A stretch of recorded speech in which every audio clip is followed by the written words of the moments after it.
ಮಾತರ್ಮೇ ಮಾತರಿಶ್ವನ್ನ ಪಿತರತುಲಗುರೋ ಭ್ರಾತರಿಷ್ಟಾಪ್ತಬಂಧೋ ಸ್ವಾಮಿನ್ನು ಸರ್ವಾಂತರಾತ್ಮನ್ನ ಜರಜರಯಿತರ್ಜನ್ಮ ಮೃತ್ಯಾಮಯಾನಾಂ ಗೋವಿಂದೇ ದೇಹಿ ಭಕ್ತಿಂ ಭವತಿ ಚ ಭಗವನ್ ಊರ್ಜಿತಾಂ ನಿರ್ನಿಮಿತ್ತಾಂ ನಿರ್ವ್ಯಾಜಾಂ ನಿಶ್ಚಲಾಂ ತದ್ಗುಣಗಣ ಬೃಹತೀಂ ಶಾಶ್ವತೀಮಾಶು ದೇವ ನಾರಾಯಣಂ ನಮಸ್ಕೃತ್ಯ ನರಂ ಚೈವ ನರೋತ್ತಮಂ ದೇವೀಂ ಸರಸ್ವತೀಂ ವ್ಯಾಸಂ ತತೋ ಜಯಮುದೀರಯೇ ವಿಜಾನತಾಂ ಅವಿತ್ತಸ್ಯ ಮಧ್ವಸ್ಯ ಜಗತಿ ಗುರೋಃ ಪೂರ್ವಾಚಾರ್ಯಮಹಿಷ್ಠಾನಾಂ ಇಯಂ ಪ್ರಣತಿಮಾಲಿಕಾ ಪೂರ್ಣಜ್ಞಾನಾಯ ವಿದ್ಮಹೇ ಪೂರ್ಣಾನಂದಾಯ ಧೀಮಹಿ ತನ್ನೋ ವ್ಯಾಸ ಪ್ರಚೋದಯಾತ್. ದ್ವಿವಿಧೋ ಜಾಯತೆ ವ್ಯಾಧಿಃ ಶಾರೀರೋ ಮಾನಸಸ್ತಥಾ. 12ನೇ ಅಧ್ಯಾಯದ ಕೆಲವು ಶ್ಲೋಕಗಳಾಗಿತ್ತು. ಆದರೂ ಕೂಡ ಆ ಸ್ವಾರಸ್ಯವನ್ನ ಮತ್ತಿನ್ನೊಮ್ಮೆ ಸವಿಯೋಣ ಅಂತ ಮತ್ತೆ ಅದನ್ನ ಹೇಳ್ತಾ ಇದ್ದೇನೆ. ದೇವರು ಸುಮ್ಮನೆ ದುಃಖ ಪಡ್ತಾ ಇರುವ ಅಪಾಪೇ ಪಾಪಶಂಕಿತ್ವಾತ್ ಅಂತ ಹೇಳ್ತಾರಲ್ಲ, ಪಾಪ ಮಾಡಿಲ್ಲದೆ ಇದ್ದರೂ ಪಾಪ ಮಾಡ್ತಾ ಇದ್ದೇನೆ ಅನ್ನುವ ಒಂದು ಗಿಲ್ಟಿ ಫೀಲಿಂಗ್ ಇತಿ ಯದ್ವದಂತಿ, ಗಿಲ್ಟಿ ಫೀಲಿಂಗ್ ಅಂತಾರಲ್ಲ, ಅಂತಹ ಅವನಿಗೆ ಹೇಳ್ತಾನೆ, ನೋಡು ರಾಜ, 2 ತರಹದ ರೋಗ. ಒಂದು ಶಾರೀರಕವಾದ ರೋಗ, ಇನ್ನೊಂದು ಮಾನಸಿಕವಾದ ರೋಗ. ಶಾರೀರಿಕ ರೋಗ ಇದ್ದಾಗ ಮಾನಸಿಕವಾದ ರೋಗ, ಶಾರೀರಿಕ ರೋಗದಿಂದ ಮಾನಸಿಕ ರೋಗ ಬರುತ್ತೆ. ಕೆಲವೊಮ್ಮೆ ಮಾನಸಿಕ ರೋಗದಿಂದ ಶಾರೀರಿಕ ರೋಗ ಬರುತ್ತೆ. ನಿರ್ದ್ವಂದ್ವಂ ನೋಪಪದ್ಯತೆ, ಎರಡೂ ಇರುತ್ತೆ. ಒಂದರಿಂದ ಒಂದು ಹುಟ್ಟತ್ತೆ. ಒಂದೋ ಶರೀರದ ರೋಗದಿಂದ ಮನಸ್ಸಿನ ರೋಗ, ಮನಸ್ಸಿನ ರೋಗದಿಂದ ಶರೀರದ ರೋಗ. ಡಿಪ್ರೆಷನ್ ಮೊದಲಾದವುಗಳೆಲ್ಲ ಜಾಸ್ತಿ ಆದರೆ ದೇಹದ ಮೇಲೆ ಪರಿಣಾಮ ಬೀರುತ್ತೆ ಅನ್ನೋದನ್ನು ನೋಡಿದ್ದೇವೆ. ಶರೀರಾತ್ ಜಾಯತೆ ವ್ಯಾಧಿ ಶಾರೀರೋ ನಾತ್ರ ಸಂಶಯ ಮಾನಸೋ ಜಾಯತೆ ವ್ಯಾಧಿ ಮನಸ್ಸೇವೇತಿ ನಿಶ್ಚಯ.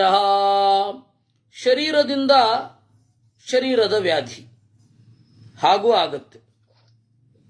ಈ ಶರೀರದಲ್ಲಿ ಏನೋ ಒಂದು ಸಮಸ್ಯೆ ಆಗತ್ತೆ ಅಂತ ಏನೋ ಒಂದು ಮಾತ್ರೆಯನ್ನೋ ಏನೋ ನುಂಗ್ತೇವೆ, ಅದೇನಾಗತ್ತೆ, ಸೈಡ್ ಎಫೆಕ್ಟು ಅಂತ ಹೇಳ್ತಾರೆ. ಮಾನಸೋ ಜಾಯತೆ ವ್ಯಾಧಿ, ಕೆಲವೊಮ್ಮೆ ಮಾನಸಿಕವಾದ ವ್ಯಾಧಿ ಮನಸ್ಸಿನಲ್ಲಿಯೇ ಇರುತ್ತೆ. ಎರಡೂ ಕೂಡ ಮಾನಸಿಕ ವ್ಯಾಧಿಯಿಂದ ಶಾರೀರದ ವ್ಯಾಧಿ, ಶರೀರ ವ್ಯಾಧಿಯಿಂದ ಮಾನಸಿಕ ವ್ಯಾಧಿ.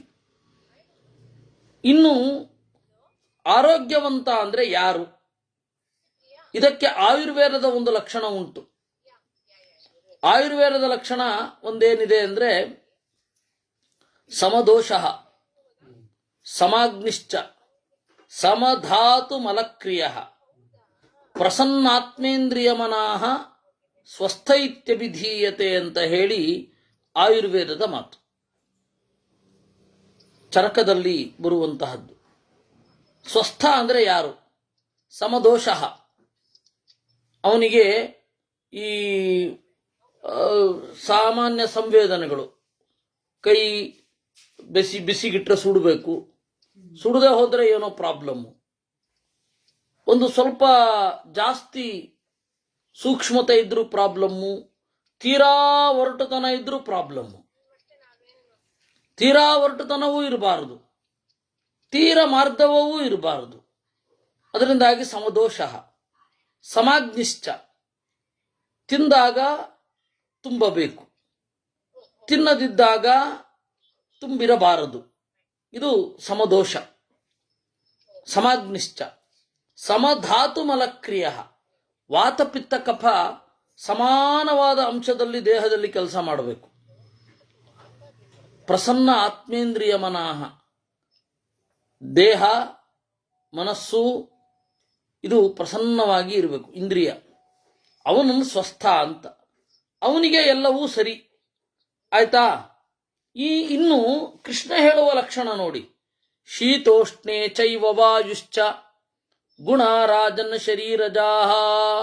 ಶೀತ ತಂಪು, ಉಷ್ಣ ಬಿಸಿ, ವಾಯುವಿನ ಸರಿಯಾದ ನಡತೆಗಳು, ಇವುಗಳೆಲ್ಲ ಗುಣಾಹ.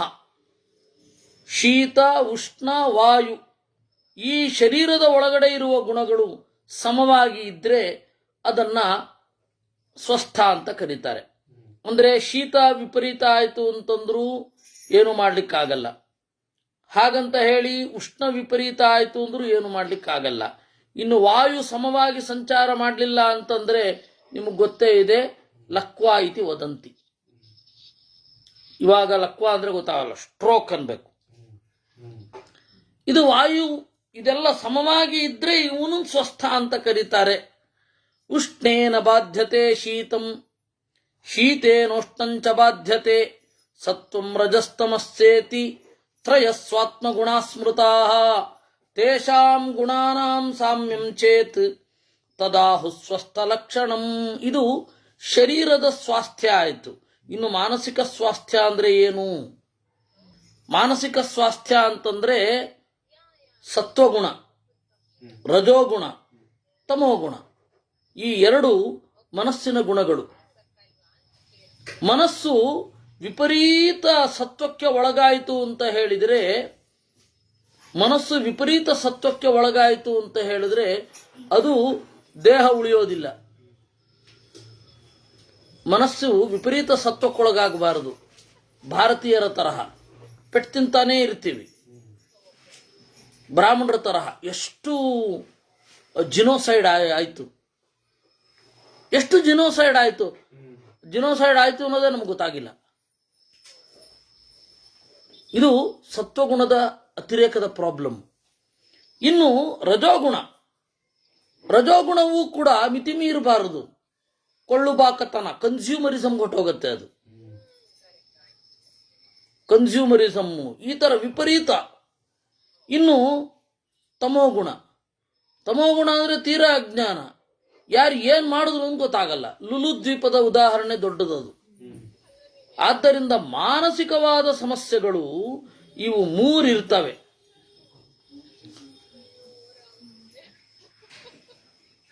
ಸತ್ವ, ರಜಸ್ಸು, ತಮಸ್ಸು. ಈ ಸತ್ವ, ರಜಸ್ಸು, ತಮಸ್ಸು ಏನಿದೆ ಇದು ಮಾನಸಿಕವಾದ ಗುಣಗಳು. ಇವುಗಳಲ್ಲಿ ಏರಿಳಿತಗಳಾಗಬಾರದು. ಇದು ಸಮವಾಗಿ ಇರಬೇಕು. ಇದು ಮಾನಸಿಕ ಸ್ವಾಸ್ಥ್ಯ.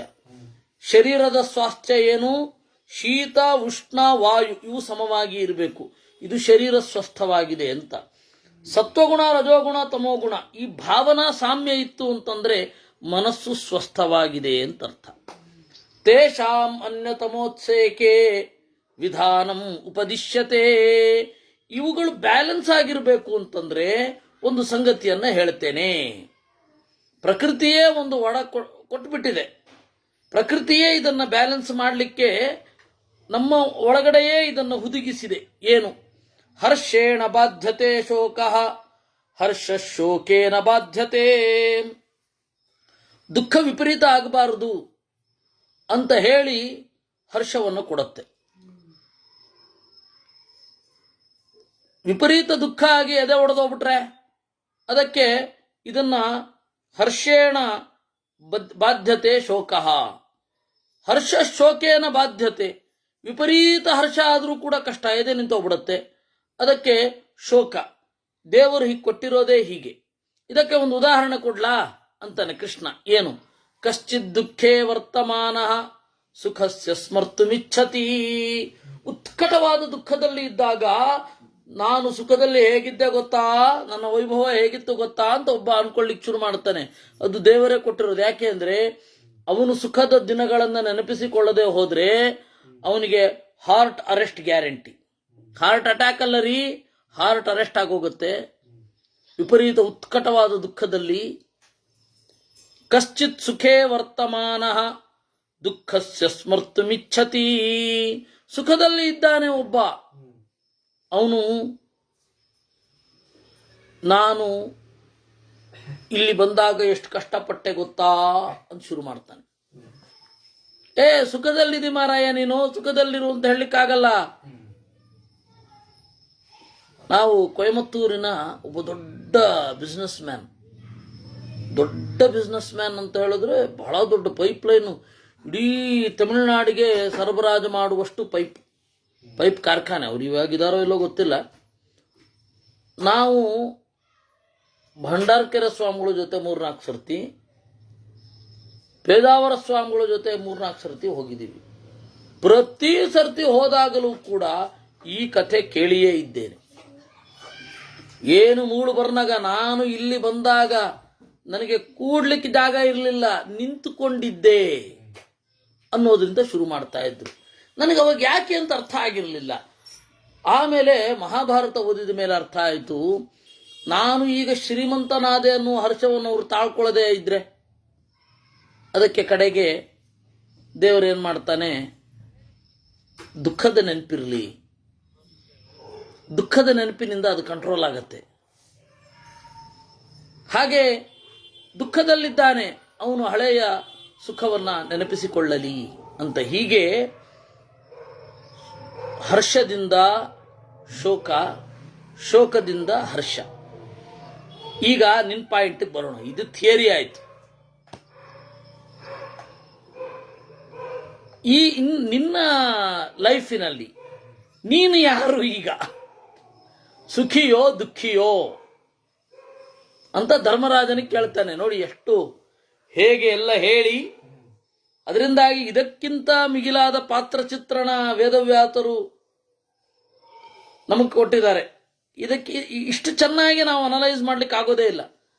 ಇದು ಹೊರಗಡೆಗೂ ಆಯ್ತು, ಪಾತ್ರದ ಒಳಗಡೆಗೂ ಆಯ್ತು. ಕೃಷ್ಣ ಹೇಳ್ತಾನೆ, ನೀನು ಯಾರು? ಸುಖಿಯೋ ದುಃಖಿಯೋ? ಸತ್ವಂ ನ ದುಃಖಿ ದುಃಖಸ್ಯ ನ ಸುಖೀತ್ವಂ ಸುಖಸ್ಯ ಚ ಸ್ಮರ್ತುಮರ್ಹಸಿ ಕೌಂತೇಯ ದೈವಂ ಹಿ ಬಲವತ್ತರಂ. ಅಲ್ಲಪ್ಪ, ಲೆಕ್ಕದ ಪ್ರಕಾರ ನೀನು ರಾಜ್ಯದಿಂದ ಆನಂದವನ್ನು ಹೊಂದಿ, ನಾನು ಎಷ್ಟು ಕಷ್ಟಪಟ್ಟೆ ಗೊತ್ತಾ ಈ ಲೆವೆಲ್ಗೆ ಬರಲಿಕ್ಕೆ ಅಂತ ದುಃಖವನ್ನು ಸ್ಮರಣೆ ಮಾಡಬೇಕಿತ್ತು. ದುಃಖ ಸ್ಮರಣೆ ಮಾಡ್ತಾ ಇಲ್ಲ. ಹೋಗಲಪ್ಪ, ಸುಖ ತುಂಬಿ ತುಳುಕ್ತಾ ಇದೆಯಾ ಅಂದ್ರೆ ಈಗಲೂ ದುಃಖದಲ್ಲೇ ಇದ್ದಿ, ದುಃಖದಿಂದ ಮತ್ತೆ ದುಃಖಕ್ಕೆ. ಇದು ಎಂಥದಿದು ನಿನ್ನ ಮನೋಭಾವ ಅಂತಾನೆ ದೇವರು. ಈ ತರದ್ದೆಲ್ಲ ಇನ್ನೆಲ್ಲಿದೆ ನಮಗೆ ಹೇಳಿಬಿಡಿ.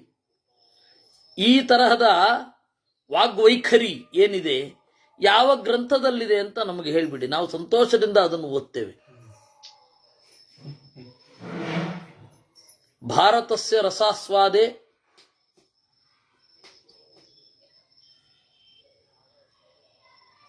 ರೋಚತೆ ನೈವ ಭೋಜನಂ ಅಂತ. ಭಾರತದ ರಸಾಸ್ವಾದದ ಮುಂದೆ ಭೋಜನವೂ ಸೊಗೈಸುವುದಿಲ್ಲವಂತೆ. ಹಾಗಾಗತ್ತೆ.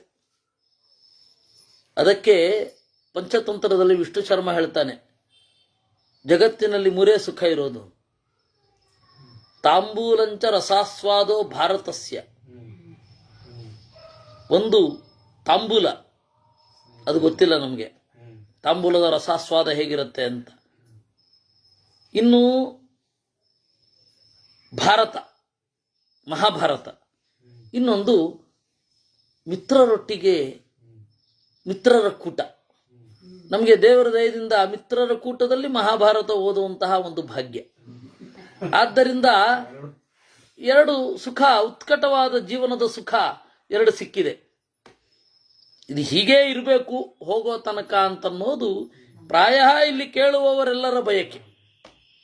ಆದ್ದರಿಂದ ನೀನು ಯಾರು ಹೇಳೀಗ?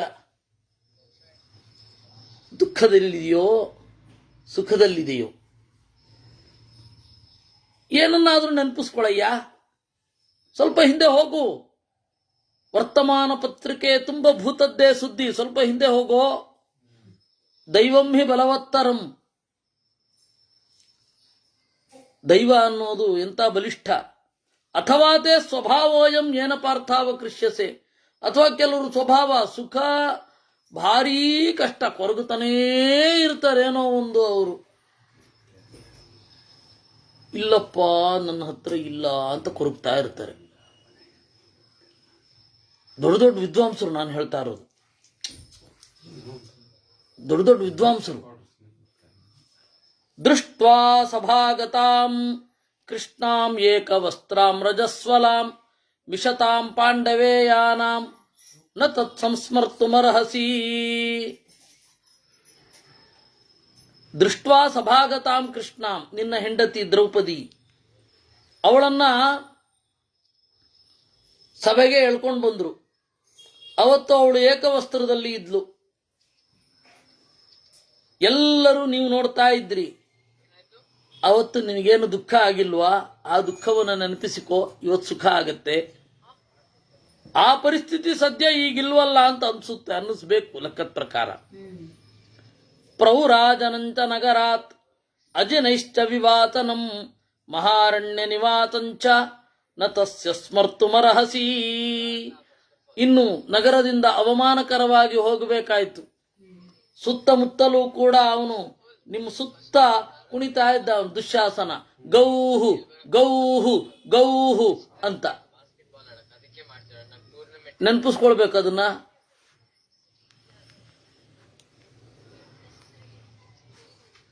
ನೆನಪಿಸ್ಕೊಳ್ಬೇಕದನ್ನ. ಜಟಾಸುರಾತ್ ಪರಿಕ್ಲೇಶಂ ಚಿತ್ರತೇನೇನ ಚಾಹವಂ. ದಟ್ಟವಾದ ಕಾಡಿನಲ್ಲಿ ನಿವಾಸ.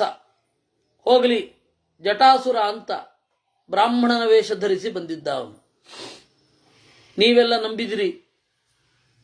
ಭೀಮಸೇನನಿಗೆ ಗೊತ್ತಿತ್ತು ಜಟಾಸುರ ಬ್ರಾಹ್ಮಣನ ವೇಷದಲ್ಲಿ ಬಂದಿದ್ದಾನೆ ಅಂತ. ಆದರೆ ಅವನ ದುಷ್ಟತನ ಗೊತ್ತಾಗುವವರೆಗೂ ಅವನನ್ನು ಕೊಲ್ಲಬಾರದು ಅಂತ ಹೇಳಿ ಅವನು ಸುಮ್ಮನೆ ಇದ್ದ. ಎಷ್ಟು ಕಷ್ಟಪಟ್ರಿ. ಭೀಮಸೇನ ಇಲ್ಲದಿದ್ದಾಗ ನೀವು 4 ಜನರನ್ನ, ಅಂದರೆ ಧರ್ಮರಾಜ, ನಕುಲ, ಸಹದೇವ, ಅರ್ಜುನ ಇದರಲ್ಲಿದ್ದ, ಇಂದ್ರನ ಅಮರಾವತಿಯಲ್ಲಿ ಅಧ್ಯಯನ ಮಾಡ್ತಾ ಇದ್ದ. ಅವಾಗ ನಕುಲ ಸಹದೇವರನ್ನ, ದ್ರೌಪದಿಯನ್ನ, ನಿನ್ನನ್ನ ಹೊತ್ಕೊಂಡು ಓಡ್ಲಿಕ್ಕೆ ಶುರು ಮಾಡಿದ. ಆಗ ಅವನು ದೂರದಿಂದ ಓಡಿ ಬಂದು ಕೊಂದ. ಸೈಂಧವಾಚ್ಯ ಪರಿಕ್ಲೇಚಂ. ಇನ್ನು ಜಯದ್ರಥ, ಅವನಿಗೆ ಅವಾಗ ದ್ರೌಪದಿಗೆ ಸುಮಾರು 63-64 ವಯಸ್ಸು. ದ್ರೌಪದಿಗೆ 63ನೇ ವಯಸ್ಸು. ಅವಾಗ ಕಣ್ಣಾಕದ. ಈ ದುಃಖ ನೆನಪಿಸಿಕೊಂಡಾಗ ಈಗ ಸುಖದಲ್ಲಿದ್ದೀನಿ ಅಂತ ಅನ್ಸತ್ತೇನೋ ನಿನಗೆ, ಆದ್ರೆ ನೀನು ನೆನಪಿಸ್ಕೋತಾನೆ ಇಲ್ಲ. ಅದೇ ದೈವ. ದುಃಖದಲ್ಲೇ ಇದ್ದು ದುಃಖದಲ್ಲೇ ಬಂದು ಆ ಸುಖವನ್ನು ದುಃಖ ಅಂತ ಪರಿಗಣಿಸ್ತಾ ಇದೆಯೋ ಏನೋ ಅಂತ ಡೌಟ್ ಆಗಿದೆ ನನಗೆ. ನಿನ್ನನ್ನು ಹೇಗೆ ಅನಲೈಸ್ ಮಾಡೋದು? ಪುನರಜ್ಞಾತಚರ್ಯಾಯಾಂ ಕೀಚಕೇನ ಪದಾವಧಂ ಯಾಜ್ಞಸೇನ್ಯಾಸ್ತಥಾ ಪಾರ್ಥ ನ ತಸ್ಯ ಸ್ಮರ್ತುಮಿಚ್ಛಸಿ. ಇನ್ನು ಅಜ್ಞಾತವಾಸ, ಅದರಲ್ಲಿ ನಿನ್ನ ಹೆಂಡತಿ ದ್ರೌಪದಿಗೆ ಘಟೋತ್ಕಚ ಕಾಲಿನಿಂದ ಒದ್ದ. ನೆನಪಿಸ್ಕೊಂಡ್ರೆ ದುಃಖ ಆಗತ್ತೋ ಆಗಲ್ವೋ? ಯಾಕೆ ನೆನಪಿಸ್ಕೋತಾ ಇಲ್ಲ ನೀನು? ಯಚ್ಚತೆ ದ್ರೋಣ ಭೀಷ್ಮಾಭ್ಯಾಂ ಯುದ್ಧಮಾಸೀದರಿಂದಮ ಮನಸೈಕೇನ ಬೋದ್ಧವ್ಯಂ ತತ್ತೇ ಯುದ್ಧಮುಪಸ್ಥಿತಂ. ಇನ್ನು ದ್ರೋಣ ಭೀಷ್ಮರೇ ಎದುರು ಬಿದ್ರು. ಒಬ್ಬರು ನಿನ್ನ ಗುರುಗಳು, ನಿನ್ನನ್ನು ಮೆಚ್ಚಿದವರು. ನೀನೇ ಮೊದಲು ಅವರಿಗೆ ಇಡೀ ಜೀವನದ ಊಟದ ವ್ಯವಸ್ಥೆ ಮಾಡಿದ್ದವನೇ. ಬದುಕಿರುವ ತನಕ ನಿಮ್ಮ ಊಟದ ವ್ಯವಸ್ಥೆಯನ್ನು ನಾನು ಮಾಡ್ತೇನೆ ಅಂತ ನೀನು ಅವತ್ತು ಅವ್ರು ನೋಡಿದ್ದಷ್ಟೇ. ಅವರು ಗುರುಗಳು ಅಂತ ಗೊತ್ತಿರಲಿಲ್ಲ, ದ್ರೋಣಾಚಾರ್ಯರು ಅಂತ ಗೊತ್ತಿರಲಿಲ್ಲ. ಇವರಿಂದ ನಾವು ಶಸ್ತ್ರವನ್ನು ಕಲಿತೇವೆ, ಅಸ್ತ್ರವನ್ನು ಕಲಿತೇವೆ ಅಂತ ಕನಸಿನಲ್ಲಿಯೂ ಬೀಳದ ಒಂದು ಸಂದರ್ಭ. 17 ವಯಸ್ಸು ನಿನಗಾಗ.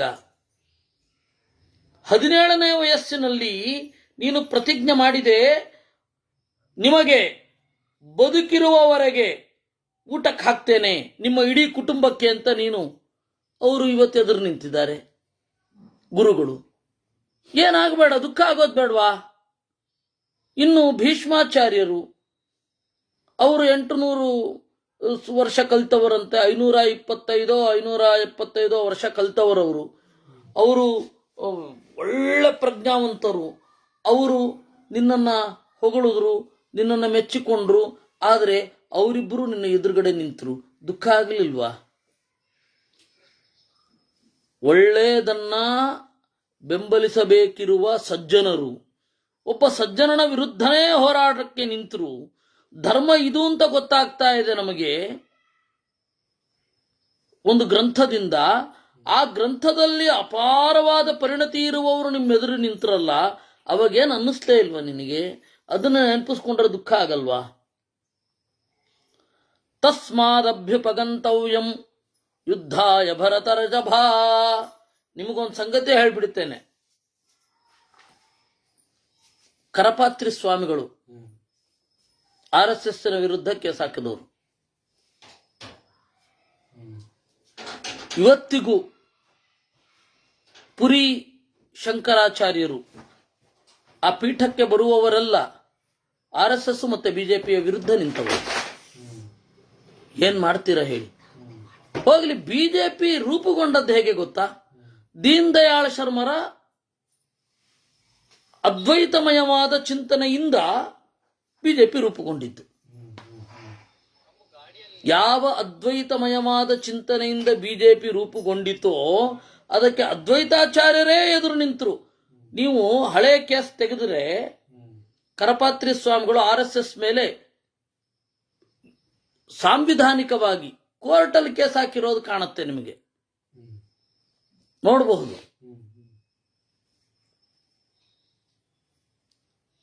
ಹೀಗೆ ಒಂದು ಅದ್ವೈತ ಪೀಠದ, ಒಂದು ಅದ್ವೈತ ಸಿದ್ಧಾಂತದ ಮೇಲೆ ನೆಲೆಗೊಂಡ ಶ್ಯಾಮಪ್ರಸಾದ್ ಮುಖರ್ಜಿ ಅವರಿವರೆಲ್ಲ ಅದ್ವೈತ ತತ್ವದ ಮೇಲೆ ನೆಲೆಗೊಳಿಸಿದ್ದು ಬಿಜೆಪಿ ಆಯ್ತಾ. ಅದಕ್ಕೆ ಮಾತೃ ಸಂಸ್ಥೆಯಂತೆ ಇರುವಂಥದ್ದು ಇದು ಅಂತ ಇಟ್ಕೊಳ್ಳಿ. ಜನಸಂಘ ಇತ್ತು, ಆಮೇಲೆ ಬಿಜೆಪಿ ಆಯಿತು, ಅದೆಲ್ಲ ಬಿಡಿ. ಲೋಹಿಯಾವನ್ನ ಸ್ವಲ್ಪ ತಗೊಂಡ್ರು, ಸ್ವಲ್ಪ ತಗೊಳ್ಳಿಲ್ಲ, ಬಿಡಿ. ಲೋಹಿಯಾ ಬಗ್ಗೆ ಎಲ್ಲ ಬೇಡ. ಒಂದು ಪೊಲಿಟಿಕಲ್ ಥಿಯರಿಯನ್ನು ನಾನು ಮಾತನಾಡೋದಾದರೆ ಅದಕ್ಕೆ ಅದ್ವೈತ ಪೀಠದವರೇ ಎದುರು ನಿಂತರು. RSSಗೆ ಸನಾತನವನ್ನು ರಕ್ಷಣೆ ಮಾಡಬೇಕು ಅಂತ ಹೇಳಿ ಯಾರು ಹೊರಟರೋ ಅವರಿಗೆ ಈ ತರಹ ಮಾಯಾವಾದವನ್ನು ಯಾರು ವಿರೋಧಿಸಿದ್ರೋ ಆ ಮಾಧ್ವಯತಿಗಳೆಲ್ಲ ಪೂರ್ತಿ ಆ ಮೊದಲಿಂದ RSS ಜೊತೆಗೆ ಇದ್ದಾರೆ. ಇದು ದುರಂತ. ಈ ರೀತಿನೇ ಆಗತ್ತೆ, ದುಃಖ ಆಗಲ್ವಾ? ಆದ್ರೆ ಎಲ್ಲ RSS ಅವರು ಮಧ್ವಾಚಾರ್ಯ ಅಂದ್ರೆ ಸಂಕುಚಿತ ದೃಷ್ಟಿಯವರು ಅಂತ ಹೇಳ್ತಾರೆ. ಈ ದುರಂತ ಇದು. ಅವ್ರಿಗೆ ಸಪೋರ್ಟ್ ಮಾಡ್ತಾ ಇರೋರೆ ನಾವು. ಅವರು ಯಾವ ಶಂಕರರ ಸಿದ್ಧಾಂತವನ್ನು ಇಟ್ಕೊಂಡು ಹೊರಟ್ರೋ ಆ ಶಂಕರರು ವಿರುದ್ಧ ನಿಂತಿದ್ದಾರೆ. ಇವರು ಯಾವುದನ್ನ ರಿಫ್ಯೂಟ್ ಮಾಡ್ತಾರೋ ಆ ಮಾಧ್ವರ ಅವ್ರ ಜೊತೆಗೆ ನಿಂತಿದ್ದಾರೆ. ಆದ್ರೆ ಇವ್ರಿಗೆ ಅವರು ಈ ತರಹ. ಇದೆಲ್ಲ ಇತಿಹಾಸದ ವಿಚಿತ್ರವಾದ ನಡೆಗಳು. ಇಲ್ಲಿ ಆ ತರಹ ನಮಗೆ ತೋರುತ್ತೆ. ಯಚ್ಚತೆ ದ್ರೋಣ ಭೀಷ್ಮಾಭ್ಯಾಂ ಯುದ್ಧಮಾಸೀದರಿಂದಮ ಮನಸೈಕೇನ ಬೋದ್ಧವ್ಯಂ ತತ್ತೇ ಯುದ್ಧಮುಪಸ್ಥಿತಂ ತಸ್ಮಾದಭ್ಯುಪಗಂತವ್ಯಂ ಯುದ್ಧಾಯ ಭರತರಚಭ ಪರಮವ್ಯಕ್ತರೂಪಸ್ಯ ಪರಂ ಯುಕ್ತ್ವಾ ಸ್ವಕರ್ಮಭಿಃ. ಈಗ ನೋಡಪ್ಪ, ಮಾನಸಿಕವಾದ ಯುದ್ಧದ ಸಂದರ್ಭ.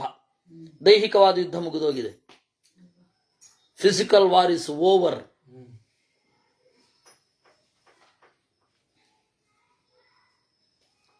ಶುರು ಆಗಬೇಕಾದದ್ದು ಯಾವುದು ಗೊತ್ತಾ? ಮಾನಸಿಕವಾದ ಯುದ್ಧ. ಪರಂ ಅವ್ಯಕ್ತ ರೂಪಸ್ಯ ಪರಂ ಯುಕ್ತ್ವಾ ಸ್ವಕರ್ಮಭಿಃ. ಯುಕ್ತಿಯಿಂದ ಹೋರಾಡಬೇಕು ಇದಕ್ಕೆ. ಎಚ್ಚತೆ ವಶಗೈಕಾರ್ಯಂ ನ ಮಿತ್ರೇರ್ನ ಚ ಸೈನಿಕೈಃ. ಈ ಯುದ್ಧದಲ್ಲಿ ಮಿತ್ರರು ನೆರವಿಗೆ ಬರ್ಲಿಕ್ಕಾಗಲ್ಲ. ಹೊರಗಡೆಯಿಂದ ಎಲ್ಲ ಹೇಳಬಹುದು, ಹೀಗೆ ಮಾಡು, ಹಾಗೆ ಮಾಡು, ಅದು ಮಾಡು, ಇದು ಮಾಡು ಅಂತ. ನಿಮ್ಮ ಒಳಗಡೆ ಅದು ಆಗಬೇಕಲ್ಲ. ಹೆಚ್ಚಿನ ಜನಕ್ಕೆ ಇವತ್ತು ಅಷ್ಟೇ. ಅವ್ರು ಏನೋ ಕೊರಗ್ತಾ ಇರ್ತಾರೆ. ಅವರು ಹೋಗಿ ಹೇಳಿದ್ರೆ ಕೇಳಲ್ಲ. ಓಶೋದು ಒಂದು ಕತೆ ಹೇಳಲಿಯಾ? ಒಬ್ಬನಿಗೆ ಅನ್ನಿಸಿಬಿಟ್ಟಿತ್ತು, ನನ್ನ ಹೊಟ್ಟೆಯೊಳಗಡೆ ಒಂದು ಹೆಬ್ಬೆರಳ ಗಾತ್ರದ ನೊಣ ತಿರುಗ್ತಾ ಇದೆ ಅಂತ. ಅದಕ್ಕೆ ಇವ ಏನು ಮಾಡಿದ, ಹೋದ ಡಾಕ್ಟ್ರ್ ಹತ್ರ. ಡಾಕ್ಟ್ರ್ ಹೇಳಿದ್ರು, ನೋಡಿ ಇಲ್ಲ ಸಿಟಿ ಸ್ಕ್ಯಾನ್, ಅದು ಸಿಟಿ ಸ್ಕ್ಯಾನ್ ಕಾಣಲ್ಲ ಅಂತಂದ. ಎಕ್ಸ್ರೇ ತೆಗ್ಸಿದ್ರು, ಎಕ್ಸ್ರೇ ಕಾಣಲ್ಲ. ನನಗೆ ಗೊತ್ತು, ನನಗೆ ಅನುಭವಿಸ್ತಾ ಇದ್ದಾನೆ ಅಂತ. ಒಂದು ನೊಣ ಓಡಾಡ್ತಾ ಇದೆ, ಇಷ್ಟು ದೊಡ್ಡ ಗಾತ್ರದ್ದು ಅಂತ.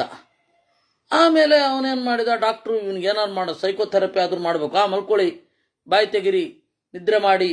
10, 9, 8, 7, 6, 5, 4, 3, 2, 1 ಹೋಯ್ತು ಅಂದ. ಡಾಕ್ಟ್ರೇ ಎರಡು ದೊಡ್ಡದಿಡ್ತು ನೊಣ ಅಂದ ಅವನು. ಇವನು ಅವಸರದಲ್ಲಿ ಹೆಬ್ಬೆರಳು ಗಾತ್ರದ್ದು ಮರ್ತು ಹೋಯ್ತು ಅವನಿಗೆ. ಇಷ್ಟು ದೊಡ್ಡದಿತ್ತು ಅಂತ ಹೇಳಿ ತೋರ್ಬೆರಳನ್ನು ತೋರಿಸ್ಬಿಟ್ಟ. ಹಾಗಾದ್ರೆ 2 ನೊಣ ಇತ್ತು ಅಂತ ಶುರು ಮಾಡ್ದ ಅವನು. ಒಂದು ಹೋಯ್ತು, ಇನ್ನೊಂದಿದೆ ಈಗಾಗಲೇ. ಈ ರೀತಿ ಭಾರಿ ಸಮಸ್ಯೆ ಇವೆಲ್ಲ. ಅದರಿಂದಾಗಿ ನಾವೇ ಹೋರಾಡಬೇಕು. ಇದಕ್ಕೆ ಹೊರಗಡೆ ಅವರು ಏನು ಮಾಡಿದ್ರು ಆಗಲ್ಲ ರೀ. ನೀವು ಏನೇ ಮಾಡಿ ಹೊರಗಡೆ ಆಗಲ್ಲ. ಅದಕ್ಕೆ ಮಧ್ವರು ಹೇಳಿದ್ದು ಇದನ್ನೇ ಇಟ್ಟುಕೊಂಡು, ದೇವರ ಅನುಗ್ರಹ ಇದ್ರೆ ಮಾತ್ರ ಸುಯುಕ್ತಯಸ್ತಮೋಹನ್ಯು ಈಶ ಅನುಗ್ರಹ ಶೀಲಿನಾಂ.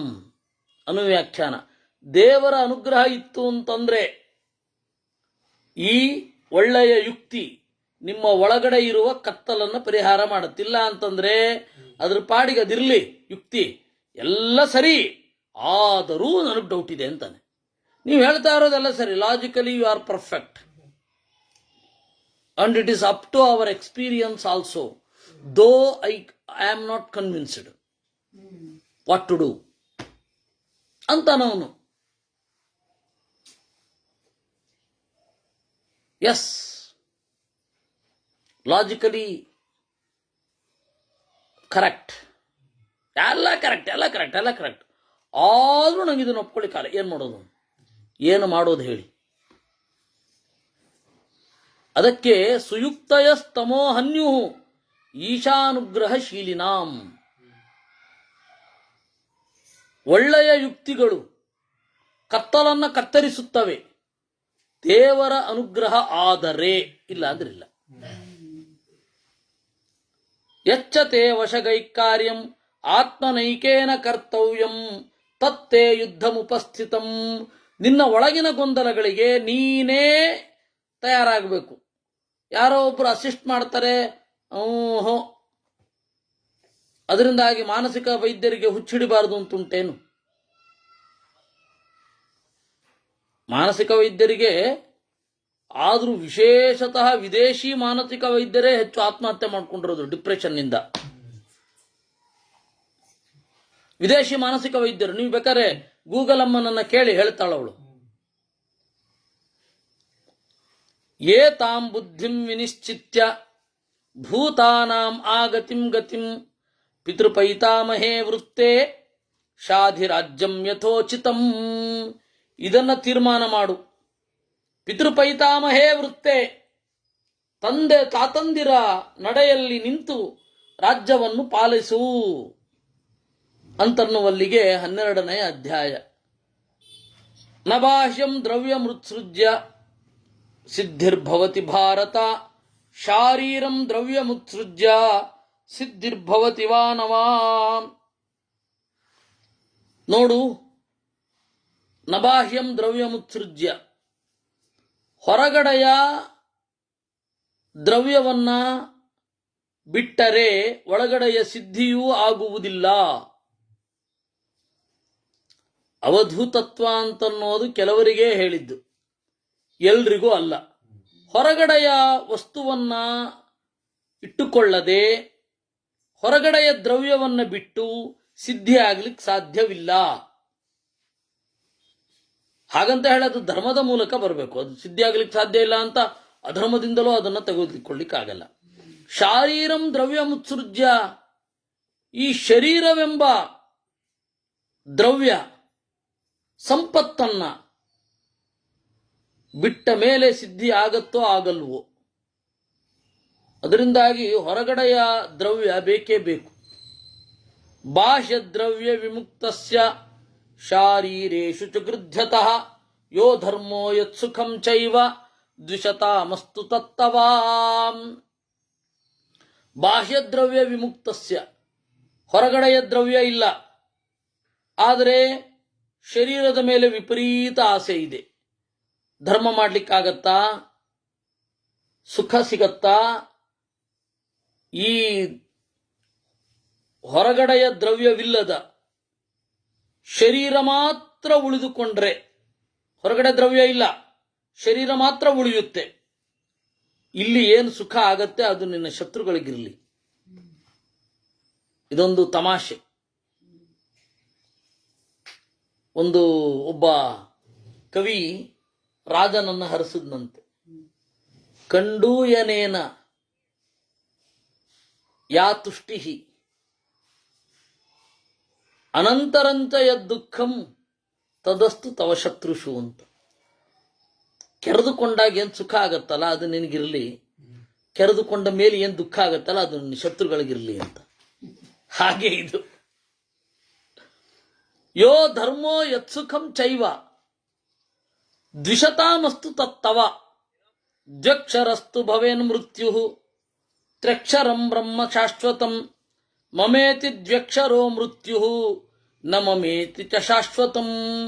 ಹಾಗಾದ್ರೆ ಏನ್ ಕೃಷ್ಣ ಬಾಹ್ಯಂ ದ್ರವ್ಯಂ ಸಮುತ್ಸೃಜ್ಯ ಅಂತ ನೀನು ಚಾರ್ವಾಕರ ತರಹ ಹೇಳ್ತಾ ಇದೆಯಲ್ಲ, ಅಂದ್ರೆ ಬಾಹ್ಯ ದ್ರವ್ಯ ಇರಬೇಕು, ಆದರೆ ಅದರಲ್ಲಿ ನನ್ನದು ಅನ್ನುವ ಉತ್ಕಟವಾದ ಆಸೆ ಇರಬಾರ್ದಷ್ಟೆ.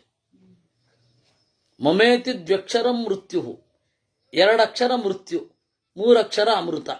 ಯಾವ್ದು 2 ಅಕ್ಷರ ಮೃತ್ಯು? ಮಮ, ನನ್ನದು ಮಾತ್ರ ಅಂತ ಅಂದ್ಕೊಂಡ್ರೆ ಮೃತ್ಯು, ನನ್ನದಲ್ಲ ಅಂತ ಅಂದ್ಕೊಂಡ್ರೆ ಅಮೃತ.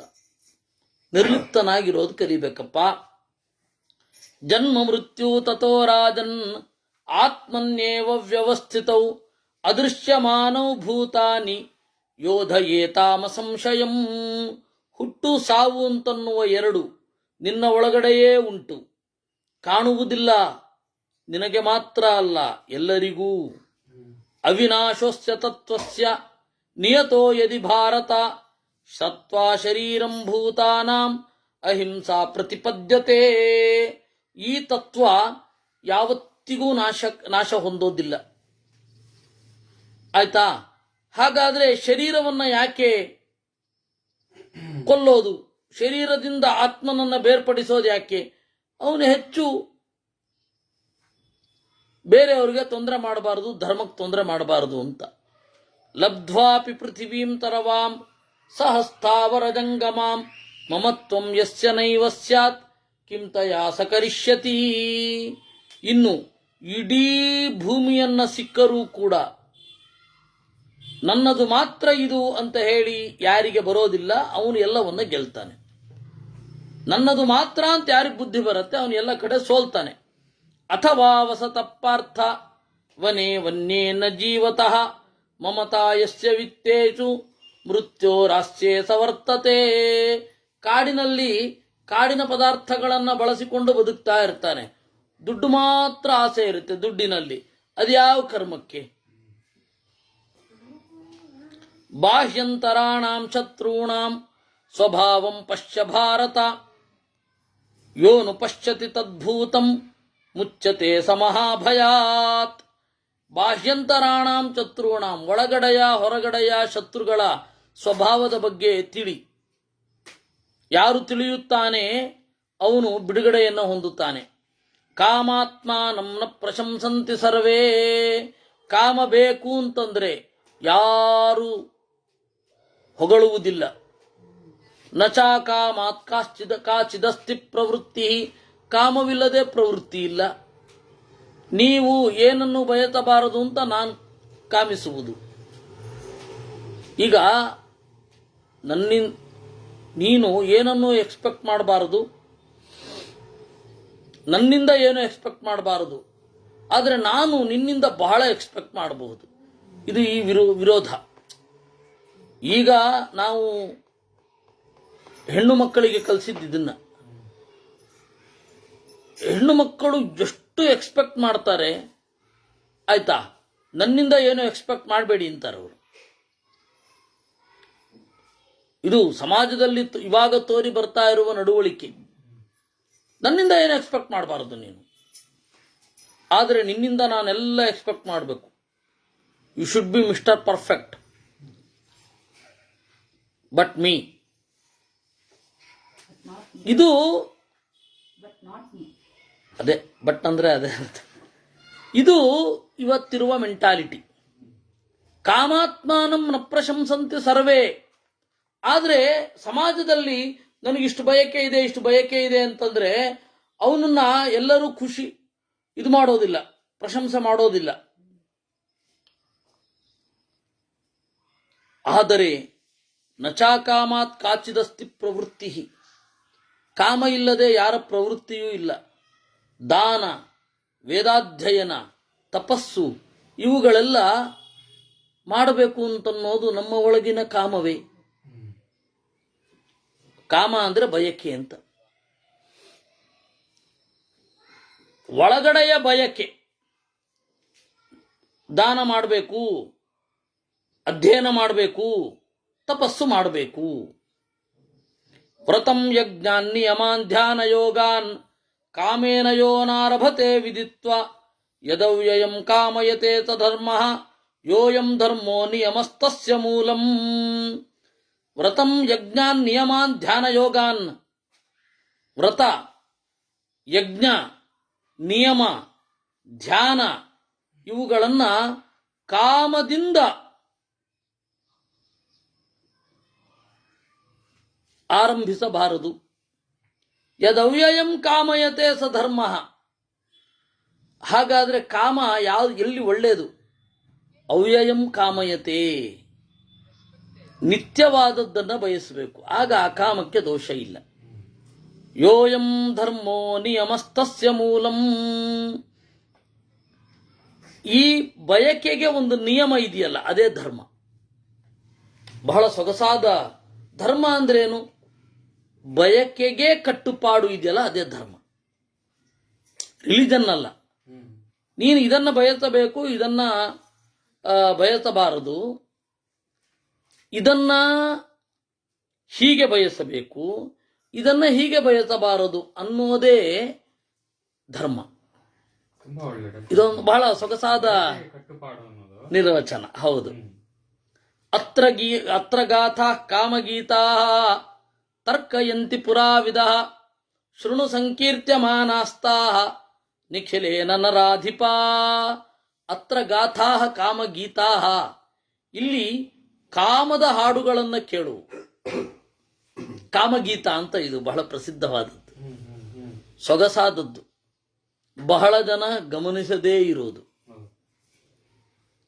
ಭಗವದ್ಗೀತಾ ಕೇಳಿದಿರ, ಕಾಮಗೀತ ಕೇಳಿದಿರ?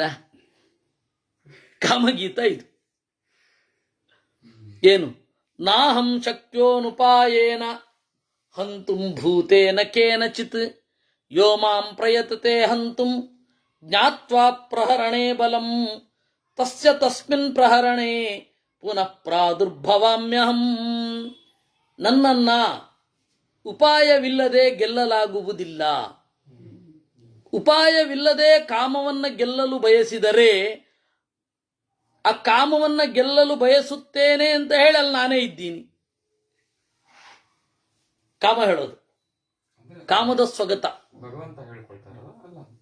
ಕಾಮಗೀತೆ ಅಂತಿದೆ. ದೇವರು ಕಾಮಗೀತೆ ಬಗ್ಗೆ ಹೇಳ್ತಾ ಇದ್ದೆ. ನಾನು ಕಾಮ ಹೀಗೊಂದು ಕಾಮದ ಗೀತೆಯನ್ನು ಹೇಳ್ತೇನೆ ಅಂತ ದೇವರ ಮಾತು ಇದು. ಕಾಮ ಹೇಳ್ಕೊಳ್ತಾ ಇರೋದು ಹೀಗೆ. ಏನು? ಇದನ್ನ ನಾವು ಧರ್ಮಾವಿರುದ್ಧೋ ಭೂತೇಶು ಕಾಮೋಸ್ಮಿ ಭರತರ್ಷಭ ಅನ್ನೋಲ್ಲಿಗೆ ಹೋಗೋಣ ನಂತರ. ಫಸ್ಟ್ ಇದನ್ನ ಆ ಕಾಮದ ಕ್ಯಾರೆಕ್ಟರ್ ಹೇಗೆ, ಒಂಥರ ಕ್ಯಾರೆಕ್ಟರಿಸ್ಟಿಕ್ ಸ್ಕೆಚ್ ಆಫ್ ಡಿಸೈರ್. ಆ ಕಾಮ ಹೇಳೋದು ನಾಹಂ ಶಕ್ಯೋನುಪಾಯೇನ ಹಂತುಂ ಭೂತೇನ ಕೇನಚಿತ್. ನನ್ನನ್ನ ಗೆಲ್ಲಲಾಗುವುದಿಲ್ಲ. ಗೆಲ್ಲಬಹುದು ಉಪಾಯೇನ, ಒಂದು ಚಂದದ ಮಾರ್ಗ ಉಂಟು. ಉಪಾಯ ಅಂದ್ರೆ ಕಟ್ ರೂಟ್ ಅಲ್ಲ, ನೆನಪಿರ್ಲಿ. ಉಪಾಯ ಅಂತ ಹೇಳಿದ್ರೆ ಯಾವ್ದ್ಯಾವುದೋ ಮಾರ್ಗ ಅಲ್ಲ. ಇವತ್ತು ಉಪಾಯ ಅಂತ ಹೇಳಿದ ಕೂಡಲೇ ಕಟ್ ರೂಟ್ ಅಂತ ತಲೆನಲ್ಲಿ ಬಂದ್ಬಿಡತ್ತೆ. ಶಾರ್ಟ್ ಕಟ್ ಇಲ್ಲ, ಯಾವುದಕ್ಕೂ ಶಾರ್ಟ್ ಕಟ್ ಇಲ್ಲ. ಆದರೆ ಇವತ್ತು ಬಿದ್ದಿರೋದೇ ಶಾರ್ಟ್ ಕಟ್ಟಿನ ಹಿಂದೆ. ಬೇಗ ಆಗ್ಬಿಡ್ಬೇಕು. 30 ದಿವಸದಲ್ಲಿ ಅದು ಕಲೀರಿ, 20 ದಿವಸದಲ್ಲಿ ಇದನ್ನು ಕಲೀರಿ, ಇವೆಲ್ಲ ಅದು ಬೆಳೆಸ್ಕೊಂಡು ಹೋಗ್ಬೇಕು. ವಾಸ್ತವಿಕವಾಗಿ ಅದು ಅಷ್ಟು ದಿವಸದಲ್ಲಿ ಒಂದು ಹಂತ, ಆಮೇಲೆ ಅದನ್ನು ಬೆಳೆಸ್ಕೊಂಡು ಹೋಗ್ಬೇಕು. ಅದರಿಂದಾಗಿ ಅನುಪಾಯೇನ, ಉಪಾಯವಿಲ್ಲದೆ ಅಂದ್ರೆ ತಿಳಿಯುವ ಪಡೆಯುವ ತಂತ್ರವಿಲ್ಲದೆ, ತಿಳಿಯುವ ಪಡೆಯುವ ದಾರಿ ಇರದೆ ನನ್ನನ್ನು ಗೆಲ್ಲಲಾಗುವುದಿಲ್ಲ. ಇದು ಕಾಮದ ಸ್ಟೇಟ್ಮೆಂಟ್. ಕಾಮ ಯಾರು ಅಂತ ಹೇಳೋದು? ಕಾಮಾಭಿಮಾನಿ ಸನತ್ ಕುಮಾರ ಆ ಕಾಮ ಹೇಳಿದ ಅಂತಾನೆ ಇಟ್ಕೊಳ್ಳಿ, ಅಥವಾ ಆ ಕಾಮನನ್ನೇ ಇಟ್ಕೊಳ್ಬೇಕು. ಕಾಲನೇಮಿಯನ್ನು ಇಟ್ಕೊಳ್ಳಿ ಬರಲ್ಲ. ದೇವರೆನ್ನುವ ಕಾಮ ಅಂತಾನೆ ಇಟ್ಕೊಳ್ಳಿ. ಆ ಕಾಮನ ಒಳಗಡೆ ಇರುವ ಕಾಮ ಪ್ರದ್ಯುಮ್ನ ಹೇಳಿದ ಅಂತ ಇಟ್ಕೊಳ್ಳಿ. ಇರ್ಲಿ. ನಾಹಂ ಶಕ್ಯೋನುಪಾಯೇನ ಹಂತುಂ ಭೂತೇನ ಕೇನಚಿತ್ ಯೋ ಮಾಂ ಪ್ರಯತತೆ ಹಂತುಂ ಜ್ಞಾತ್ವಾ ಪ್ರಹರಣೇ ಬಲಂ. ಆಯುಧದ ಬಲದಿಂದ ನನ್ನನ್ನು ಗೆಲ್ಲಲಾಗುವುದಿಲ್ಲ. ಆಯುಧ ಯಾವ್ದು ಬೇಕಾದ್ರೆ ಇರಬಹುದು. ಬಲವಂತವಾಗಿ ನನ್ನನ್ನು ನಾನು ನಿಗ್ರಹ ಮಾಡಿಕೊಳ್ತೇನೆ, ಬಲವಂತವಾಗಿ ನಾನು ಗೆಲ್ತೇನೆ ಅಂತ ಹೇಳಿದರೆ ಮತ್ತೆ ನಾನಲ್ಲಿ ಮೂಡುತ್ತೇನೆ. ಇವಾಗ ವಿಶ್ವಾಮಿತ್ರ ನಾನು ತಪಸ್ಸು ಮಾಡ್ತೇನೆ ಅಂತ ಆ ನಿರಂತರ ತಪಸ್ಸು ಮಾಡ್ತಾ ಇರುವಾಗ ಒಂದು ಬಾರಿ ಏನಾಯಿತು, ಇದು ಮೇನಕ್ಕೆ ಬಂದ್ಲು. ನಮ್ಮ ಗುರುಗಳ ಪದ್ಯ ಅಲ್ಲಿಂದ ಶುರು ಆಯಿತು. ಸೀರೆ ಕೊಡವಿ ನಡೆದಳವಳು ತಪಕ್ಕೆಂದು ದೇವತೆಗಳ ನಾಡಿಗೆ, ಕಚ್ಚೆ ಕಟ್ಟಿ ನಡೆದನವನು ತಪಕ್ಕೆಂದು ಕಾಡಿಗೆ. ಹಾಗಾಗತ್ತೆ. ಆದ್ದರಿಂದ ಯಾವ ಆಯುಧವನ್ನು ಬಳಸಿ ನನ್ನನ್ನು ಗೆಲ್ಲಲು ಪ್ರಯತ್ನಿಸುತ್ತೀರೋ ಆ ಆಯುಧದಲ್ಲಿ ನಾನು ಬಂದ್ಬಿಡ್ತೇನೆ. ಸರಿ, ಕೆಲವೊಮ್ಮೆ ಕಾಮವನ್ನು ಗೆದ್ರೆ ಕ್ರೋಧ ಬಂದ್ಬಿಡತ್ತೆ. 2ನೇ ಬಾರಿ ಆಗಿದ್ದ ಹಾಗೆ ವಿಶ್ವಾಮಿತ್ರರಿಗೆ ಕಾಮವನ್ನು ಗೆದ್ರು, ಆದರೆ ಈ ಸುರ್ತಿ ಸಿಟ್ಟು ಬಂದ್ಬಿಡ್ತು. ರಂಭೆ ಬಂದಾಗ ಶಾಪ ಕೊಟ್ಟು, ಅಂದ್ರೆ ಪಕ್ವತೆ ಬಂದಿಲ್ಲ ಅಂತ ಅರ್ಥ. ಪ್ರಕೃತಿಯ ಟೆಸ್ಟಿಂಗ್ ಅದು. ಆದ್ದರಿಂದ ನೀವು ಬಲಾತ್ಕಾರವಾಗಿ ಒಂದನ್ನು ಹತ್ತಿಕ್ಕಲು ಶುರು ಮಾಡಿದರೆ ಆ ಆಯುಧದಲ್ಲಿ ನಾನಿದ್ದೇನೆ. ಯೋ ಮಾಂ ಪ್ರಯತತೆ ಹಂತುಂ ಯಜ್ಞೈರ್ವಿವಿಧ ದಕ್ಷಿಣೈಃ ಜಂಗಮೇಶ್ವಿವ ಕರ್ಮಾತ್ಮ ಪುನಃ ಪ್ರಾದುರ್ಭವಾಮ್ಯಹಂ. ಇಲ್ಲ, ಯಜ್ಞ ಮಾಡಿ ಕಾಮವನ್ನು ಗೆಲ್ತೇನೆ ಎನ್ನುವವರುಂಟೆ, ಇದ್ದಾರೆ. ಯಜ್ಞ ಮಾಡ್ತಾ ಕಾಮವನ್ನು ಗೆಲ್ತೇನೆ, ದೊಡ್ಡ ದೊಡ್ಡವರ ಮಾತನ್ನ ಕೇಳಿಕೊಂಡು ಕಾಮವನ್ನು ಗೆಲ್ತೇನೆ ಅಂತ ಅವರ ಒಳಗಡೆ ನಾನು ಮತ್ತೆ ಮೂಡುತ್ತೇನೆ. ನಿರಂತರ ಸಾಗುವ ಪ್ರಾಣಿ ಪ್ರಪಂಚದಲ್ಲಿ ಒಂದು ಕರ್ಮ ಮೂಡುತ್ತೆ. ಹಾಗೆ ಯೋ ಮಾಂ ಪ್ರಯತತೆ ಹಂತುಂ ವೇದೈರ್ವೇದಾಂಗ ಸಾಧಕೈಃ ಸ್ಥಾವರೇಶ್ವಿವ ಶಾಂತಾತ್ಮ ಪುನಃ ಪ್ರಾದುರ್ಭವಾಮ್ಯಹಂ. ಇನ್ನು ವೇದದಿಂದ ವೇದಾಂಗಗಳಿಂದ ನನ್ನನ್ನು ಗೆಲ್ಲಲಿಕ್ಕೆ ಪ್ರಯತ್ನಿಸಿ ನಿಮ್ಮ ಒಳಗಡೆ ನಾನು ಮೂಡುತ್ತೇನೆ, ಸ್ಥಾವರದಲ್ಲಿನ ಶಾಂತಿಯ ಹಾಗೆ. ಎಷ್ಟು ದಿವಸ ಅಂತ ಗಲಾಟೆ ಮಾಡಲಿಕ್ಕೆ ಸಾಧ್ಯ? ಜಗತ್ತಿನಲ್ಲಿ ಒಮ್ಮೆ ಈ ಧ್ವನಿಯು ಉಡುಗಬೇಕು, ಎಲ್ಲ ಸದ್ದುಗಳು ಉಡುಗಬೇಕು. ಆದ್ದರಿಂದ ವೇದದಿಂದ ವೇದಾಂಗಗಳಿಂದ ನಾನು ಕಾಮವನ್ನು ಗೆಲ್ಲುತ್ತೇನೆ ಎಂದುಕೊಳ್ಳದಿರಿ. ಯೋ ಮಾಂ ಪ್ರಯತತೆ ಹಂತುಂ ಧೃತ್ಯ ಸತ್ಯ ಪರಾಕ್ರಮ ಭಾವೋ ಭವಾಮಿ ತಸ್ಯಾಹಂ ಸಚ ಮಾಂ ನಾವಬುಧ್ಯತೆ. ಇಂದ್ರಿಯಗಳನ್ನ ನಿಗ್ರಹಿಸಿ ಬಲಾತ್ಕಾರವಾಗಿ ಅವುಗಳನ್ನು ಬೇರೆ ಕಡೆ ತಿರುಗಿಸಿ ಗೆಲ್ಲುವೆವು ಎಂದುಕೊಳ್ಳದಿರಿ. ಯಾಕೆ ಗೊತ್ತಾ? ಅವನ ಒಳಗಡೆ ನಾನು ಈಗಾಗಲೇ ಸೇರ್ಕೊಂಡ್ಬಿಟ್ಟಿದ್ದೀನಿ. ಅದರಿಂದಾಗಿ ಅವನು ನನ್ನನ್ನು ಕುರಿತು ನಿಗ್ರಹ ಮಾಡ್ತಾ ಇರೋದು. ಯೋ ಮಾಂ ಪ್ರಯತತೆ ಹಂತುಂ ತಪಸಾ ಸಂಶಿತವ್ರತಃ ತತಸ್ತಪಸಿ ತಸ್ಯಾಥ ಪುನಃ ಪ್ರಾದುರ್ಭವಾಮ್ಯಹಂ. ಆದ್ದರಿಂದ ತಪಸ್ಸಿನಿಂದ ನನ್ನ ಕಾಮವನ್ನು ಗೆಲ್ತೇನೆ ಅಂತ ಒಬ್ಬ ಅಂದುಕೊಂಡ್ರೆ ಆ ತಪಸ್ಸಿನಲ್ಲಿ ಹೋಗಿ ಕೂತ್ಕೊಂಡ್ಬಿಟ್ಟಿರ್ತೀನಿ ನಾನು. ಯೋ ಮಾಂ ಪ್ರಯತತೆ ಹಂತುಂ ಮೋಕ್ಷಮಾಸ್ಥಾಯ ಪಂಡಿತಃ ತಸ್ಯ ಮೋಕ್ಷಮತಿಸ್ಥಸ್ಯ ನೃತ್ಯಾಮಿ ಚ ಹಸಾಮಿ ಚ. ಅವಧ್ಯಸ್ಥರವಭೂತಾನಾಂ ಅಹಮೇಕಸ್ತನಾತನಃ. ಇಲ್ಲ, ಮೋಕ್ಷದ ಕಡೆಗೆ ಗುರಿ ಇಟ್ಟು ಕಾಮವನ್ನು ಬಿಡುತ್ತೇನೆ ಅಂದರೆ ಆ ಕಾಮದ ಬಯಕೆಯಲ್ಲೇ ಇದ್ದು ಹಸಾಮಿ ನೃತ್ಯಾಮಿ, ನಗುತ್ತೇನೆ, ಕುಣಿಯುತ್ತೇನೆ. ಯಾರು ಏನ್ ಮಾಡ್ಲಿಕ್ಕಾಗತ್ತೆ? ನನ್ನನ್ನು ಇಲ್ಲ ಮಾಡ್ಲಿಕ್ಕಾಗತ್ತಾ? No one can destroy me. ನನ್ನನ್ನು ಕೊಲ್ಲಲಿಕ್ಕೆ ಆಗೋದಿಲ್ಲ. Because I am an immortal. ನಾನು ಸಾಯುವುದೇ ಇಲ್ಲ, ಯಾಕೆಂದ್ರೆ ಎಲ್ಲರ ಸ್ವಭಾವದಲ್ಲಿ ಇರ್ತೇನೆ ಅಂತ ಆಚಾರ್ಯರು ಅದಕ್ಕೆ ಹೇಳಿತ್ತು. ಕಾಮ ಅನ್ನೋದು ಸ್ವಭಾವದಲ್ಲಿ ಇರೋದ್ರಿಂದ ಏನು ಮಾಡ್ಲಿಕ್ಕಾಗಲ್ಲ. ಅದರಿಂದಾಗಿ ಇದನ್ನು ನಾವು ಒಳ್ಳೆಯ ಕಡೆ ತಿರುಗಿಸ್ಕೋಬೋದೇ ವಿನಃ ಇಲ್ಲವಾಗಿಸಿಕೊಳ್ಳಿಕ್ಕೆ ಆಗಲ್ಲ. ಇದು ಆಚಾರ್ಯರ ಸಿದ್ಧಾಂತ. ಯಾಕೆಂದ್ರೆ ಆ ಮಹಾಭಾರತಕ್ಕೆ ಅನುಗುಣವಾಗಿ ಇದೆ ಆಚಾರ್ಯರ ಸಿದ್ಧಾಂತ. ಬೇರೆಲ್ಲ ಏನೇನೋ ಹುಚ್ಚುಚ್ಚಾಗಿ ಹೇಳ್ತಾರೆ, ಇಲ್ಲ ನಿರ್ಗುಣ ಆಗೋಗ್ತೀವಿ, ಅದು ಎಂಥದ್ದು ಇಲ್ಲ, ಸುಮ್ಮನೆ ಅವೆಲ್ಲ. ಅದೆಲ್ಲ ಅವರು ಇಲ್ಲಿ ಅವ್ರಿಗೆ ಆ ಸಹಜವಾದ ಕಾಮ ಇರುತ್ತಲ್ಲ, ಆ ಕಾಮದ ಇನ್ನೊಂದೇ ಕೆಲಸ ಮಾಡೋದೇನು, ಅವರ ಈಗೋ ಸ್ಯಾಟಿಸ್ಫೈ ಆಗತ್ತೆ. ನೀವೆಲ್ಲ ಆಗೋಗ್ತೀರಾ ಅಂತ ಹೇಳಿದ್ರೆ, ಆದ್ರೆ ಅದು ವಾಸ್ತವ ಅಲ್ಲ. ಕೆಲವ್ರು ಏನು ಹೇಳ್ತಾರೆ ಅಂತಂದ್ರೆ, ನೋಡಿ ನರಕ ಅನ್ನೋದು ನಿತ್ಯ ನರಕ ಅನ್ನೋದಿಲ್ಲ.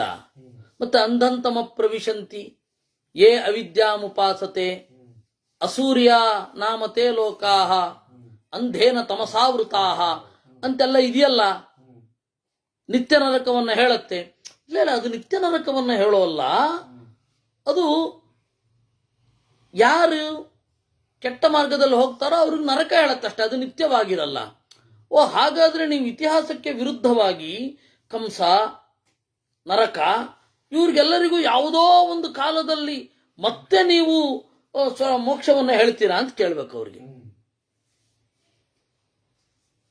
ಗೀತೆಯಲ್ಲಿ ಕೃಷ್ಣ ಸ್ಪಷ್ಟವಾಗಿ ಹೇಳಿದ್ದಾನೆ. ಏನು?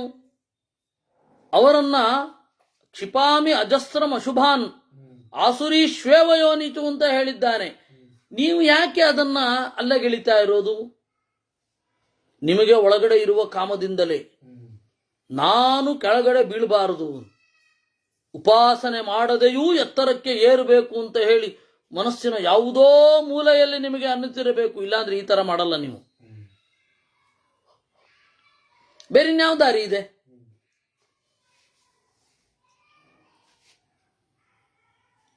ಆದ್ದರಿಂದ ಅದು ಈಗೋ ಸ್ಯಾಟಿಸ್ಫ್ಯಾಕ್ಷನ್ನೇ. ಕಾಮ ಅನ್ನೋದು ಅಷ್ಟು ಪ್ರಬಲ, ಹೆಚ್ಚು. ಹಾಗೆ ನೀವೆಲ್ಲರೂ ಒಂದೇ ಅಂತ ಅನ್ನೋದು ಭೇದ, ಅಬ್ಸಲ್ಯೂಟ್ ಅಂತ ಹೇಳುವ ಮತ ಅಸಂಗತ ಅಂತ ನೀವು ಹೇಳ್ತೀರಾ. ಯಾಕೆ? ಅಲ್ಲಿ ಹಿಂದೆ ತಣಿಸಲಾಗದ ಅಹಂಕಾರ ಇದೆ, ಅದಕ್ಕೆ ಅದಿಷ್ಟ ಆಗತ್ತೆ. ಯಾಕೆಂದ್ರೆ ನೀವು ಇಲ್ಲಿ ಬಂದ್ರೆ ಇದನ್ನು ಒಪ್ಪಿಕೊಂಡ್ರೆ ಏನಾಗ್ಬೇಕು ಗೊತ್ತಾ? ಏನಾಗತ್ತೆ ಗೊತ್ತಿಲ್ಲ, ಆ ಅನಿರೀಕ್ಷಿತವಾದದ್ದನ್ನು ಎದುರಿಸಬೇಕಾಗತ್ತೆ. ಆ ತಮ್ಮದೇ ಮನಸ್ಸಿನ ಆತಂಕವನ್ನು ದೂರ ಮಾಡಿಕೊಳ್ಳಿಕ್ಕೆ ಒಂದು ಪೊಳ್ಳು ವಾದಕ್ಕೆ ಬಲಿ ಬೀಳ್ತಾರೆ. ಏನು ಎಲ್ಲ ಒಂದೇ ಅಂತ. Is it possible? ಎಲ್ಲ ಕಡೆ ಆಗಿರೋದು ಅದೇ. ಆದ್ರೆ ಆಯ್ತು, ಎಲ್ಲ ಒಂದೇ ಅಂತ ಹೇಳ್ತಾ ಇದ್ದೀರಾ, ನೀವ್ಯಾಕೆ ಸದಾಚಾರ ನಿಷ್ಠರಾಗಿದ್ದೀರಾ? ಕಠೋರವಾದ ವ್ರತ ಯಾಕೆ ಮಾಡ್ತೀರಾ? ಕಠೋರವಾದ ಒಂದು ಇಂದ್ರಿಯ ನಿಗ್ರಹ ಏಕೆ ನಿಮಗೆ?